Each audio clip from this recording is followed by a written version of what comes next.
wararkii la haatan soo gaaray ayaa waxay sheegayeen in Sheekh Aadan Sunna uu la kulmay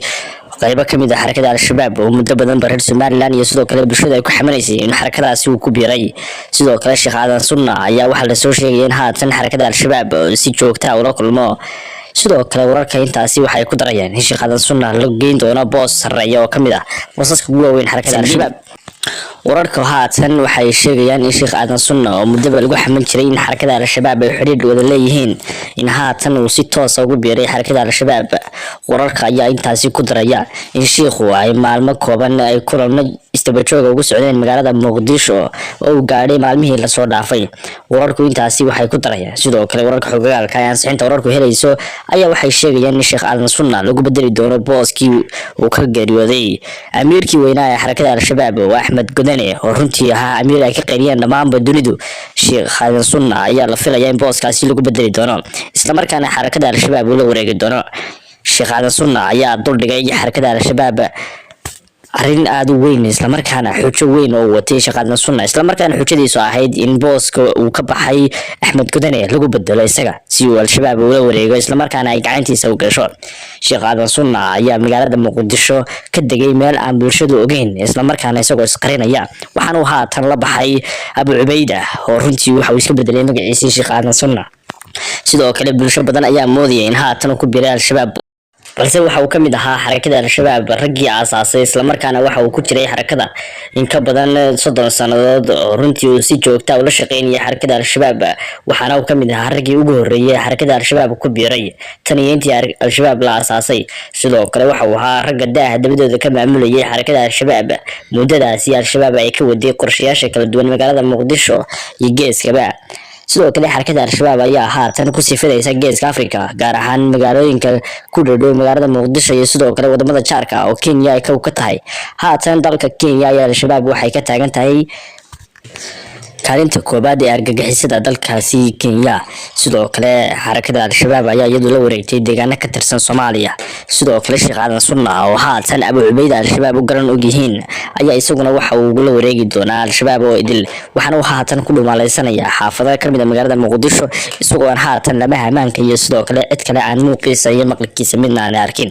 bulsho badan ayaa waxay aaminsan yihiin in Sheekh Aadan Sunna uu yahay sheekh weyn oo Soomaaliyeed isla markaana aan xarakada al-shabaab lagu tuhmi karin balse xaqiiqada runtii ay hortiina ay timi shakhsiyadeeda kula hadlaya markii aan warkaasi ogaaday isla markaana aan u dhuun daroolay waxa aan runtii la yaabay Sheekh Aadan Sunna in arrimaha noocan uu ka shaqeynayay muddadii uu Hargeysa ku sugnaa muddo ku dhow 20 sanadood ayuu ahaa al-shabaab nooca ugu waaweyn waliba isagu isla markaana midaamiye bulshada sidoo kale Hargeysa waxa uu ka fidiyay in ka badan 17 qorshe oo al-shabaab ay leedahay isagoo ku khasaaray 10 kamid ah waxaana uu hirgalay 7 kamid ah Somaliland ayaa iyadu waxay ahayd mid qorshihiisa si dhow la socotay isla markaana aan xarakada al-shabaab iyo sidoo kale mucjiso kale aan Somaliland soo dhex gali karin maadaama ay Somaliland tahay qabiil isu tagay isla markaana reerkaasi ay iska wada warhayaan kooda xun iyo kooda wanaagsanba Somaliland ayaa kaliya kaga badbaaday argagixisooyinka inay tahay reer kaliya oo wada yaala isla markaana isu aabba iyo adeer صدق يا runtii iska wada warqaba Somaliland ayaa haatan amnigeedu ku sii siyaadaya inay tahay family meel wada yaala maadaama aanay cid kale ku dhex jirin cidda ay ka shaqeyso Somaliland waa mid ka saarta guud ahaanba deegaanada ay degto si walba ha noqotay hadaba Sheekh Aadan Sunna oo isagu kamid ah beesha Isaaq ayaa haatan waxa loo magacaabaya gudoomiyaha ugu sareeya xarakada al-shabaab isagoo runtii la wareegi doona al-shabaab isla markaana la filayo in Somaliland iyo sidoo kale dhammaan geeskaba ay al-shabaab xarakadeeda ay ku sii fidin doonto waa sida xogaha hoose al-shabaab ka soo baxaya ay sheegayaan ila xogaha al-shabaab ka tirsan ayaa noo xaqiijiyay Sheekh Aadan Sunna haatan ay socoto xalfada lagu calaamad saariyo dhawaanna ay ka qabsoomi doonto mid kamid ah deegaanada al-shabaab ay gacanta ku hayso ee xadka ay la wadaagto Soomaaliya Kenya halkaasi oo ay si weyn uga taliso xarakada al-shabaab si walba ha noqotay bulshada deegaanadaasi waa kuwa cabsi joogta ah la kulma balse haatan waxay noqdeen kuwa la darsay al-shabaab badankoodna waxay ku biiraan al-shabaab xitaa waxay gaadheen xilli bulshada kooda yar ee dhasha lagu daro xarakada al-shabaab isla markaana lagu sii walqalo Abu Ubayda iyo sidoo kale magacyo kale oo runtii asxaabtii ay ka soo qaateen oo runtii xarakada al-shabaab ay la baxdo sidoo kale Abu Xasan nin la dhaho ayaa haysta deegaan sidoo kale sheekh xasan ayaa isaguna waxa uu haystaa deegaanadaasi sheekh cali dheere oo isagana loo garan ogyahay in ka badan 17 magac oo looga kala yaqaano dhammaanba deegaanada Soomaalidu degto ayaa haatan waxa uu ka mid yahay ragga ugu cadcad al-shabaab balse sheekh aadan sunna oo ka shaqeynayay ka badan 20 sano al-shabaab ayaa haatan noqonaya ninka kaliya ugu magaca weyn al-shabaab maadaama si toos ay bulshadu u garanayso sheekh aadan sunna waxaan ku xaqiijiyay inuu ka mid yahay xarakada al-shabaab maadaama aan sawirkiisa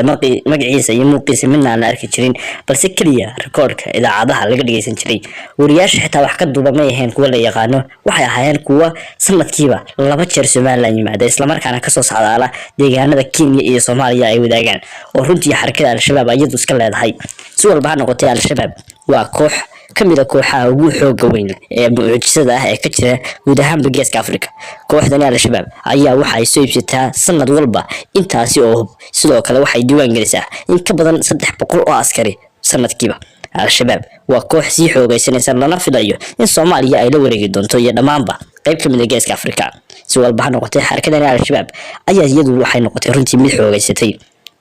rag badan oo haatan Soomaaliland ku nool isla markaana culimo ah ayay Soomaaliland uga sheegsan tahay inay ku jiraan xarakada al-shabaab maadaama hadda ay baaris weyn ku wado si walba ha noqotay haddana beesha isaaq runtii waa mid iyadu si weyn xarakada al-shabaab u baritaarta oo cid kasta oo runtii ka soo baxda xarakadaasi ay noqdaan mid kamid ah beelahaasi Soomaaliland diga si walba ha noqotay saaxiibayaal muuqaalka sheergalay la wadaaga asxaabtiin iyo dhammaan ummadda Soomaaliyeed waxaad nala daawataan mid kamid ah muuqaaladii uu ku dadaalmi jiray sheekh aadan sunna maadaama ay ka duubi jireen wariyaal aan la arkin magacooda iyo muuqooda midna aan la aqoonsan oo iyagu runtii si weyn ugu faafin jiray hadana baraha bulshada wariyaasha Soomaaliland ma yahayn kuwa hal mar oo kaliya la kulmay isla markaana warbixin ka qaaday dhameystiran maadaama sheekh aadan sunna aanu ahayn shakhsiyad inta badan bala arki jiray waxaana la arki jiray isagoo calaamad weyn iyo sidoo kale waxyaalo badan isku qarinaya maadaama ay bulshadu aanay aqoonsan jirin waxaana uu lahaa in ka badan 17 gaari oo maalinba uu mid soo kaxaysan jiray waxaana keentay in bulshadu ay ku jahwareeraan runtii aragtidiisa si walba ha noqotay saaxiibayaal